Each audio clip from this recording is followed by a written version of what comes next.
ಗುರು, PUCಯಲ್ಲಿ ಯಾವ elective ತೊಗೋಬೇಕಂತ decision ತೊಗೋಬೇಕು. Next ಯಾವ ಡಿಗ್ರಿ ಮಾಡಬೇಕಂತ ಡಿಸಿಷನ್ ತೊಗೋಬೇಕು. ಅದಾದಮೇಲೆ ಯಾವ ಕಂಪ್ನಿ ಹೋಗಬೇಕು ಅಂತ ಡಿಸಿಷನ್ ತೊಗೋಬೇಕು. ಅದಾದಮೇಲೆ ಕಂಪ್ನಿ ಸ್ವಿಚ್ ಮಾಡಬೇಕು ಮಾಡಬಾರ್ದು ಅಂತ ಡಿಸಿಷನ್ ತೊಗೋಬೇಕು. ಎಷ್ಟು ಡಿಸಿಷನ್ಸ್ ತೊಗೋಬೇಕಪ್ಪ.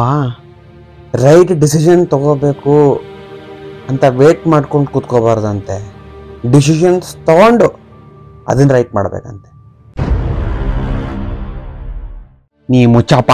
ನಮ್ಮ ನೇಬರು ಜಾಬ್ ಬಿಟ್ಬಿಟ್ಟು ಒಳ್ಳೆ ಬಿಸ್ನೆಸ್ ಆಪರ್ಚುನಿಟಿ ಅಂದ್ಬಿಟ್ಟು ಇನ್ವೆಸ್ಟ್ಮೆಂಟ್ ಮಾಡ್ದ, ಹೊಗೆ ಹಾಕೊಂತು. ಆಮೇಲೆ ನನ್ನ ಕಸಿನ್ನು ಬಿಗ್ ಟೆಕ್ ಕಂಪನೀಸ್ ಜಾಯ್ನ್ ಆದ. 2 monthsಲ್ಲೇ ಲೇ ಆಫ್ ಮಾಡಿಬಿಟ್ರು.